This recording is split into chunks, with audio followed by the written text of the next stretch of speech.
সুপ্রিয় শিক্ষার্থীবৃন্দ, radium science একাডেমির পক্ষ থেকে সবাইকে জানাই আন্তরিক প্রীতি এবং শুভেচ্ছা।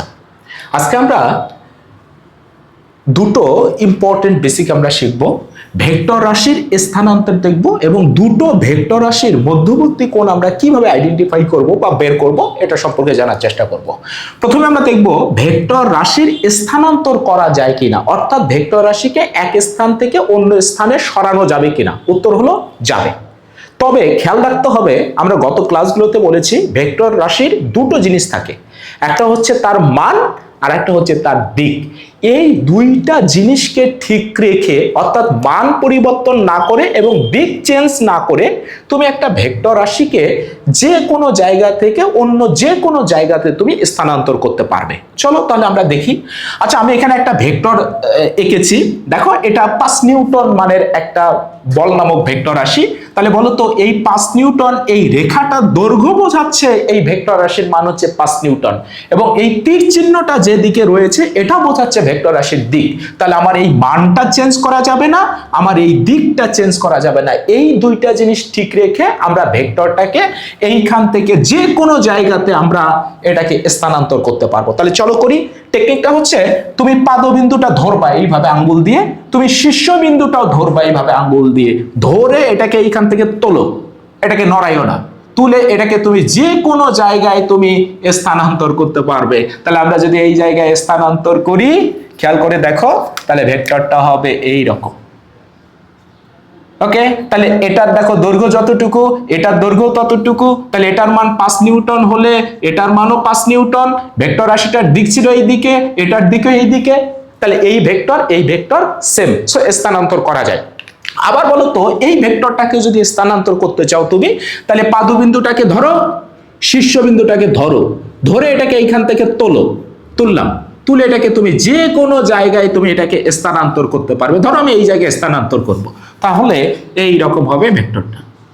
এটার মান, এটার দৈর্ঘ্য যতটুকু, এটার দৈর্ঘ্য ততটুকু। এটা যদি 2 নিউটন হয়, তাহলে এই ভেক্টর রাশিটার মানও হবে 2 নিউটন। এটার দিক ছিল এই দিকে, এটার দিকে এই দিকে। তাহলে দেখো, আমি মান পরিবর্তন করিনি, আমি দিক পরিবর্তন করিনি, না করে আমরা ভেক্টর রাশিগুলোকে এক জায়গা থেকে অন্য জায়গাতে স্থানান্তর করেছি। এবার আমরা দেখব দুটি ভেক্টর রাশির মধ্যবর্তী কোণ আমরা কিভাবে বের করব বা আইডেন্টিফাই করব।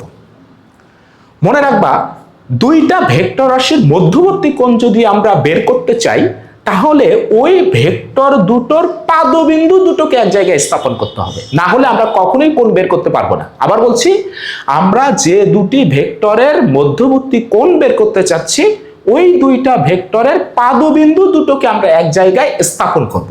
তাহলে বলো তো, এই কাজটা করার জন্য যে কোনো একটা ভেক্টরকে আমার স্থানান্তর করার দরকার হবে, না হলে তো আমি করতে পারবো না। চলো আমরা একটু উদাহরণের সাহায্যে বোঝার চেষ্টা করি। 1 নম্বর উদাহরণে দেখো, এ একটা ভেক্টর রাশি, বি আর একটা ভেক্টর রাশি। এই এ ভেক্টর এবং বি ভেক্টরের মধ্যবর্তী কোণ কত, এটা আমরা বের করতে চাই। তাহলে এই এ ভেক্টরের পাদবিন্দু এবং বি ভেক্টরের পাদবিন্দু, অর্থাৎ এই বিন্দু এবং এই বিন্দুকে এক জায়গায় স্থাপন করতে হবে। তাহলে আমাকে যে কোনো একটা ভেক্টরকে স্থানান্তর করতে হবে। তাহলে আমি শুরুতেই বি ভেক্টরটাকে স্থানান্তর করি। তাহলে বি ভেক্টরটাকে ধরো, পাদবিন্দুতে আঙ্গুল লাগাও, শীর্ষবিন্দুতে লাগাও, এবার এটাকে এইখান থেকে তোলো, তুলে আমি এই জায়গায় নিয়ে আসতে পারি। তাহলে এটা বি ভেক্টর হলে আমার এটা হবে বি ভেক্টর। এবার দেখো, এ আর বি এর পাদবিন্দু এই জায়গায় মিলিত হয়েছে, সো এইখানে যে কোণটা তৈরি করবে এইটা হবে ভেক্টর দুটোর মধ্যবর্তী কোণ। কোণের মানটা কত হবে সেটা আমরা কিছুদিন পরে ক্যালকুলেশন করে বের করব। আমরা শুধু আইডেন্টিফাই করা শিখতেছি, কিভাবে চিহ্নিত করব কোণগুলোকে। তুমি অন্যভাবেও করতে পারো। এবার এ ভেক্টরটাকেই তুমি স্থানান্তর করো। তাহলে এ ভেক্টরের পাদবিন্দু ধরো এবং শীর্ষবিন্দু ধরো, ধরে এটাকে এখান থেকে তোলো, তুললাম, তুলে এবার বি এর পাদবিন্দুর সাথে লাগিয়ে দাও। তাহলে এটা এ হলে এই ভেক্টরটা হবে এ ভেক্টর। এবার এই পাদবিন্দু দুটো যে কোণ তৈরি করেছে এটা হবে মধ্যবর্তী কোণ। দেখো, এই কোণ কিন্তু সেম। তুমি অন্যভাবেও দুইটা ভেক্টরের মধ্যবর্তী কোণ বের করতে পারো। ওই ভেক্টর দুটোর শীর্ষবিন্দু দুটোকে তুমি এক জায়গায় স্থাপন করো, তাও বের হবে। দেখো, এ ভেক্টরের শীর্ষবিন্দু এই জায়গাতে আর বি ভেক্টরের শীর্ষবিন্দু এই জায়গাতে, আমরা শীর্ষবিন্দু দুটোকে এক জায়গায় স্থাপন করব। তাহলে বি ভেক্টরটাকে ধরো, ধরে এখান থেকে তোলো, তুলে এর শীর্ষবিন্দুর সাথে লাগাও। তাহলে দেখো, এইটা বি ভেক্টর হলে আমার এইটাও বি ভেক্টর। এই শীর্ষবিন্দু দুটো যে কোণ তৈরি করেছে এটাও হবে ভেক্টর দুটোর মধ্যবর্তী কোণ। তাহলে এই কোণ এটা কিন্তু সেম কোণ, কারণ তোমরা দেখতেই পাচ্ছ এগুলো একান্তর কোণ। আমরা 2 নম্বর উদাহরণটা যদি দেখার চেষ্টা করি, বলতো এই এ ভেক্টর এবং এই বি ভেক্টরের মধ্যবর্তী কোণ কত? তাহলে যে কোনো একটা ভেক্টরকে স্থানান্তর করে অন্য ভেক্টরের পাদবিন্দুর সাথে মেলাতে হবে। তাহলে আমরা শুরুতেই বি ভেক্টরটাকে নিয়ে আসি, ধরো নিয়ে এইখানে নিয়ে এসে লাগালাম, তাহলে এর পাদবিন্দুর সাথে এর পাদবিন্দু লাগালাম, তাহলে এটা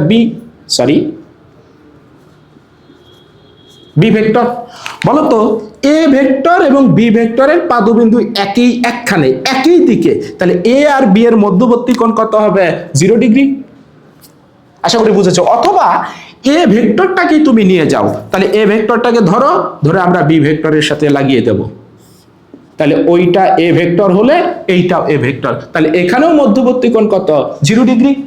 এবার বলো তো 3 নম্বর উদাহরণে এ আর বি এর মধ্যবর্তী কোণ কত? তাহলে বি ভেক্টরটাকে আমরা ধরি, এটাকে ধরে তুমি এর পাদবিন্দুর সাথে লাগাই দাও, তাহলে এটা বি ভেক্টর হলে এইটা হবে আমার বি ভেক্টর। তাহলে এই পাদবিন্দুতে যে কোণ তৈরি করেছে এটা হবে মধ্যবর্তী কোণ, তাহলে এই কোণটা 180 ডিগ্রি। তাহলে এ ভেক্টর এবং বি ভেক্টরের মধ্যবর্তী কোণ 180 ডিগ্রি। বিপরীত দিকে তুমি অন্যটাও করতে পারো, এ ভেক্টরকে ধরে স্থানান্তর করতে পারো, তাহলে এটা ছিল এ, এটা হবে এ, পাদবিন্দুতে লাগাতে হবে, তাহলে এটা হবে এ। এবার বলো তো এ আর বি এর মধ্যবর্তী কোণ কত?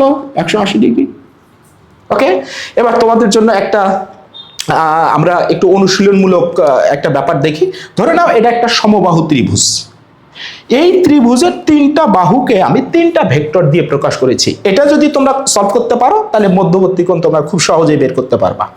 বি ভেক্টরের দিকে এই দিকে, এ ভেক্টরের দিকে এই দিকে, সি ভেক্টরের দিকে এই দিকে। আমার প্রথম প্রশ্ন, এ ভেক্টর এবং বি ভেক্টরের মধ্যবর্তী কোণ কত? তাহলে প্রথমেই তোমাকে খেয়াল রাখতে হবে এ ভেক্টর এবং বি ভেক্টরের পাদবিন্দু দুটো এক জায়গায় মিলিত আছে কিনা, কিংবা শীর্ষবিন্দু দুটো এক জায়গায় মিলিত আছে কিনা। পাদবিন্দু কি মিলিত আছে? হ্যাঁ আছে, এই দেখো খেয়াল করো, এ ভেক্টরের পাদবিন্দু এইখানে, বি ভেক্টরের পাদবিন্দু এইখানে, তাহলে আমাকে স্থানান্তর করার আর প্রয়োজন নাই। তাহলে বলো তো এই কোণটা কত ডিগ্রি? এই কোণটা 60 ডিগ্রি। তাহলে আমরা উত্তর পেয়ে গেছি, যেহেতু সমবাহু ত্রিভুজ 3টা কোণের মানে হবে 60 ডিগ্রি, তাহলে এ ভেক্টর এবং বি ভেক্টরের মধ্যবর্তী কোণ 60 ডিগ্রি। এবার যদি আমি তোমাকে প্রশ্ন করি এ ভেক্টর এবং সি ভেক্টরের মধ্যবর্তী কোণ কত? তাহলে ওই আগের কথায় পাদবিন্দু মিলিত আছে কিনা, কিংবা শীর্ষবিন্দু দুটো মিলিত আছে কিনা খেয়াল রাখতে হবে। তাহলে দেখো এর শীর্ষবিন্দু এই জায়গায়, সি এর শীর্ষবিন্দু এই জায়গায়, হ্যাঁ এক বিন্দুতে মিলিত আছে, তাহলে এইটা হবে এ আর সি এর মধ্যবর্তী কোণ 60 ডিগ্রি। কিন্তু এবার যদি আমি তোমাকে প্রশ্ন করি এই বি ভেক্টর এবং সি ভেক্টরের মধ্যবর্তী কোণ কত? তোমরা যদি খুব নির্দ্বিধায় যদি বলে দাও স্যার মধ্যবর্তী কোণ এই যে এইটা হবে 60 ডিগ্রি, তাহলে কিন্তু ভুল হবে। কেন? কারণ দেখো বি ভেক্টরের শীর্ষবিন্দু এই জায়গাতে আর সি ভেক্টরের পাদবিন্দু এই জায়গাতে, তাহলে কি মিলিত আছে? না। তাহলে এবার মেলাতে হবে, পাদবিন্দু অথবা শীর্ষবিন্দু দুটোকে এক জায়গায় স্থাপন করতে হবে। তাহলে আমরা যে কোনোটা করতে পারি, সবচেয়ে সহজ হয় বি ভেক্টরটাকে স্থানান্তর করে আমি সি ভেক্টরের পাদবিন্দুতে নিয়ে আসবো, এই পাদবিন্দুটাকে সি ভেক্টরের পাদবিন্দুতে নিয়ে আসবো। তাহলে এটাকে ধরো, বি ভেক্টরটাকে ধরো, তোলো এখান থেকে, তুলে আমরা সি ভেক্টরের পাদবিন্দুর সাথে লাগাই দেব।